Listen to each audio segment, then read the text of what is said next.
야훼의 말씀이 내게 임하여 이르시되 인자야 이스라엘 족속이 내게 찌꺼기가 되었나니 곧 풀무불 가운데에 있는 노시나 주석이나 쇠나 납이며 은의 찌꺼기로다.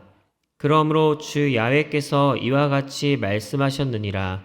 너희가 다 찌꺼기가 되었은즉 내가 너희를 예루살렘 가운데로 모으고 사람이 은이나 노시나 쇠나 납이나 주석이나 모아서 풀무불 속에 넣고 불을 붙어 녹이는 것 같이 내가 노여움과 분으로 너희를 모아 거기에 두고 녹이리라. 내가 너희를 모으고 내 분노의 불을 너희에게 불면 너희가 그 가운데에서 녹되 은이 풀무불 가운데에서 녹는 것 같이 너희가 그 가운데에서 녹으리니 나 야훼가 분노를 너희 위에 쏟은 줄을 너희가 알리라. 아멘. 할렐루야. 오늘 새벽 예배에 나오신 성도님들 가운데 하나님께서 함께 하시길 간절히 소망합니다. 오늘 풀무불에 담긴 하나님의 마음이라는 제목으로 말씀을 나누고자 합니다. 오늘 본문의 내용이 포함된 에스겔 22장은 이스라엘 백성의 죄로 인해 예루살렘에 대한 하나님의 그 심판의 경고가 담겨 있습니다. 하나님은 에스겔 선지자를 통해 그들이 어떤 죄악을 저지르고 있는지 그 말씀을 통해서 낱낱이 이야기하고 계십니다. 이스라엘 백성들의 죄악은 오늘 우리가 읽은 그 본문의 앞 뒤에 걸쳐서 나열하고 있는데 그 죄악들을 간단하게 살펴보면 이렇습니다. 우선 첫 번째로 살인을 저지름과 우상 숭배를 통해서 십계명에 해당하는 그 살인하지 말라와 나 외에 다른 우상을 섬기지 말라라는 그 계명을 어기고 있는 죄를 짓고 있다고 말하고 있습니다. 그리고 두 번째로 제사장 그리고 선지자, 방백 등과 같은 지도자들이 백성들을 속이고 억압하고 또 착취하고 있다고 말하고 있습니다. 이 부분에 대해서 좀 더 자세히 살펴보면 제사장들은 거룩한 것과 속된 것을 구별하지 않음으로써 율법을 어기고 백성들을 영적 혼란에 빠뜨렸고 방백들은 백성들을 향해 약탈과 살인 등 개인의 그 이익을 취하기 위해서 수단과 방법을 안 가리는 모습을 보이고 있습니다. 또 선지자들은 하나님의 말씀을 전해야 되는 자들임에도 불구하고 그 말씀을 제대로 전하지 않고 자신의 그 꿈과 환상을 하나님의 말씀으로 꾸며내어서 백성들의 죄를 거짓으로 자신들이 용서하고 또 그들에게 평안하다고 말하는 죄를 짓고 있다고 말하고 있습니다. 그리고 이로 인한 영향 때문인지 백성들도 서로가 서로를 속이고 그리고 빼앗는 그런 죄를 짓고 있다고 말씀은 말하고 있습니다.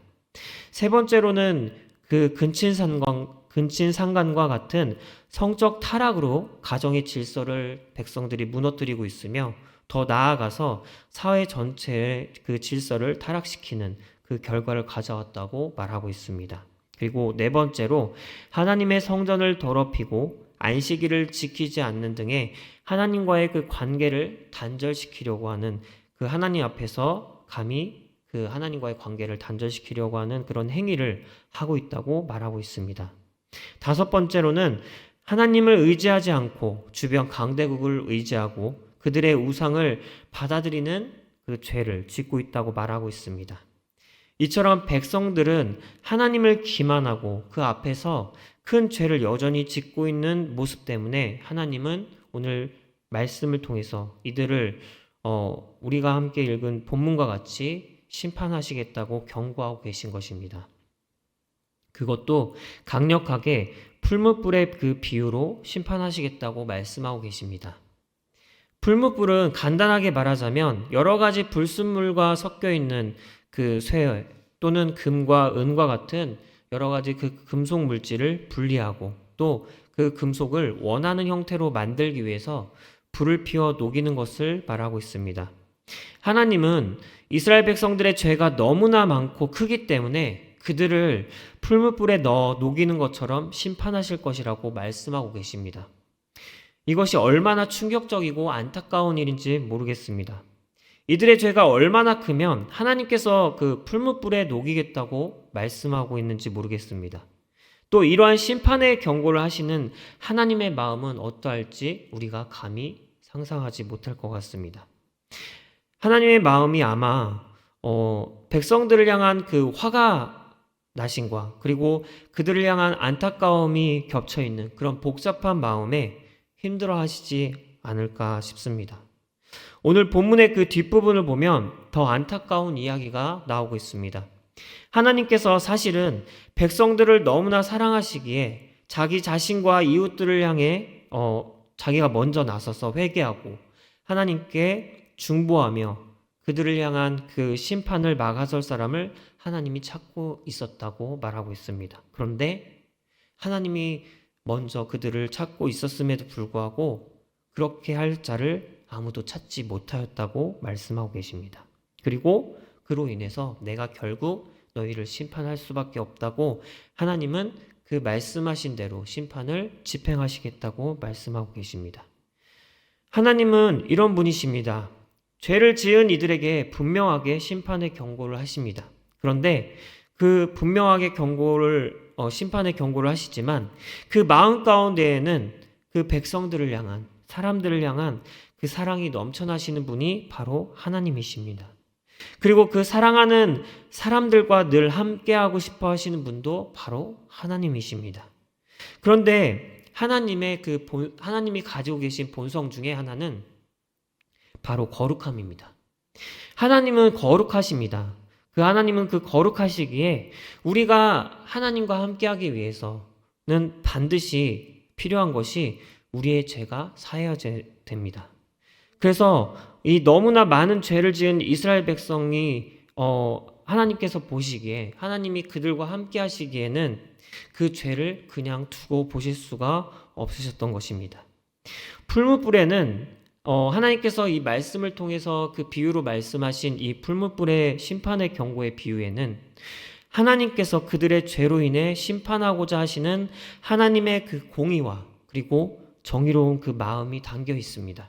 그런데 이 공의와 정의의 마음뿐만 아니라 또 다른 마음도 담겨 있습니다. 그것은 그들을 모아서 단순히 풀무불로 녹여 없애겠다, 그들을 멸망시키겠다라고 말씀하시는 것뿐만 아니라 그들을 정화시켜서 그들의 죄를 그 풀무불로 정화시켜서 다시 한번 새롭게 만들겠다는 그런 하나님의 마음도 담겨 있습니다. 즉 하나님께서 이스라엘 백성을 그 죄로 인해서 그들을 심판하시겠다고 말씀하시지만 다시 그 심판을 통해서 멸망이 아닌, 그 끝이 멸망이 아닌 죄로부터 정결케 하고 다시 나에게로 돌아오게 만드는 그 하나님의 사랑이 담겨 있다는 말입니다. 풀무불에 담겨 있는 하나님의 그 마음은 아주 명확합니다.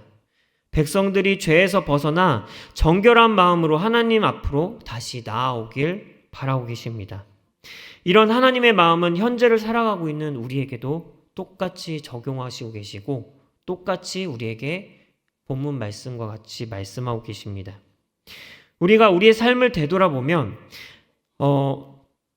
백성들과 똑같은 그런 모양의 죄는 아닐지라도 우리가 하나님 앞에서 그 범하고 있는 죄의 모습들을 우리가 발견하게 됩니다. 하나님보다 다른 것을 더 의지하는 우리의 마음이 우리가 볼 수 있습니다. 또 내 이익을 위해서 행한 내 불의한 행동, 남들은 모를지라도 내 소소한 그런 불의한 행동과 또 그 행동을 했을 때 그 행동을 합리화하는 나의 마음을 보게 됩니다. 그리고 하나님과의 관계를 위해서 내가 다른 사람의 눈에 보일 때는 열심히 하나님을 섬기고 또 하나님께 예배하는 모습을 보일지라도 내가 나 혼자 있는 시간 그리고 내가 하나님께 나아갈 수 있는 그런 귀중한 그 시간들 가운데서는 하나님과의 관계에 내가 전혀 힘쓰지 않는, 애쓰지 않는 나의 삶에 몰두하고 있는 나의 모습을 볼 수가 있습니다.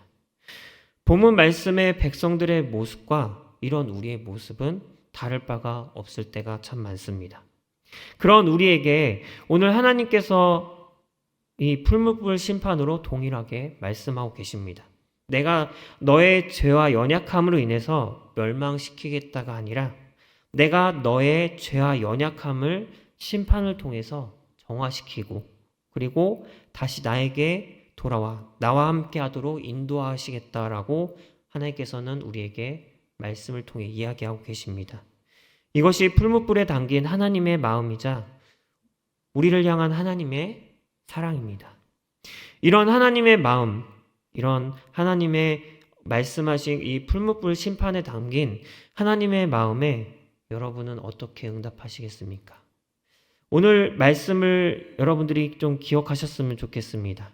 이 말씀을 기억하실 때 하나님께서 그 비유로 말씀하셨던 이 풀무불 심판이 결국에는 이스라엘 백성들을 향한 그리고 나를 향해 죄에서 돌아오길 바라는 그리고 그 죄의 심판을 통해 정화시켜서라도 하나님께로 돌아오게 인도하시겠다는 그런 하나님의 사랑이 담겨 있음을 여러분들은 꼭 기억하시길 바랍니다. 그리고 하나님의 그 마음이 여러분의 삶 가운데 새겨져서 여러분들이 삶을 살아갈 때 우리가 방금 말했던 죄악들 그리고 또 나만 알고 있는 그런 죄악들을 내가 또다시 범해서 내가 그 삶 가운데서 쓰러질 때 이 말씀을 기억하시고 하나님께서 분명하게 그 죄에 대한 심판을 집행하시겠지만 그 하나님께서 결국에는 바라시는 것은 우리의 멸망이 아니라 죄로 인해 쓰러진 우리의 멸망이 아니라 그 죄로부터 우리가 정화되어서 다시 하나님께로 회개하고 돌아오게 하려는 그런 하나님의 마음이 담겨 있다는 하나님의 사랑이 담겨 있다는 것을 꼭 기억하시고 그 마음 가운데 소망을 두시고 살아가시길 간절히 소망합니다. 기도하시겠습니다. 하나님, 우리가 오늘 또 말씀을 통해서 하나님 심판의 그 경고를 보게 됩니다. 하나님, 그러나 이것이 우리의 죄로 인하여서 하나님께서 심판의 경고를 날리시는 본문이지만 하나님 이 마음 가운데 이 본문 말씀 가운데 하나님께서 우리를 향한 그 사랑이 담겨 있음을 우리가 또 보게 됩니다. 하나님께서 우리를 향해서 바라시는 것은 우리의 멸망이 아니라 죄로 인해 우리가 그냥 쓰러져서 우리가 멸망당하는 것이 아니라 그 죄로부터 우리가 회개하고 다시금 하나님께로 돌아오는 그런 마음을 하나님께서 바라고 계시다는 것을 그리고 그것을 위해서 하나님께서 그 심판을 집행하시고 계시다는 것을 우리가 보게 됩니다. 하나님, 우리가 이 말씀을 기억하게 하시고 또 이 말씀을 기억할 때 이 말씀 가운데 담긴 그 하나님의 사랑을 기억하게 하여 주옵소서. 그래서 내가 삶을 살아갈 때 하나님, 내 죄로 인해서 내가 연약하여서 쓰러질 때 하나님, 그 쓰러진 그곳에 그냥 쓰러져서 머무는 것이 아니라 그곳에서 다시금 일어나서 하나님 앞에 내 죄를 고하고 또 하나님 앞에 회개하면서 또 하나님 앞에 그 소망을 두고 나아갈 수 있는 우리의 삶이 될 수 있도록 인도하여 주옵소서. 하나님, 그 가운데 하나님께서 인도하실 줄 믿습니다. 그 가운데 하나님께서 그 은혜와 사랑을 베푸셔서 우리의 삶을 정말 영화롭게 하나님의 그 은혜와 사랑으로 말미암아 하나님께 영광 돌릴 수 있는 그런 귀한 삶으로 인도하실 줄 믿습니다. 하나님, 그 믿음 가운데 그 소망 가운데 응답하여 주옵소서. 또 하나님께서 그 가운데 우리와 동행하시고 우리와 함께 하사 우리의 삶을 통해서 하나님 영광 받아 주시고 우리의 삶을 통해서 기뻐 받아 주옵소서. 이 모든 것이 하나님의 뜻과 계획 가운데 있을 줄 믿습니다. 이 모든 것이 우리 각자를 향한 하나님의 그 놀라우신 뜻과 계획 가운데 있을 줄 믿습니다. 하나님, 그 믿음 가운데 응답하시고 그 믿음 가운데 하나님께서 동행하여 주옵소서. 그 모든 것이 하나님의 은혜와 사랑으로 이루어질 줄 믿으며 살아계신 예수님의 이름으로 기도드리옵나이다. 아멘.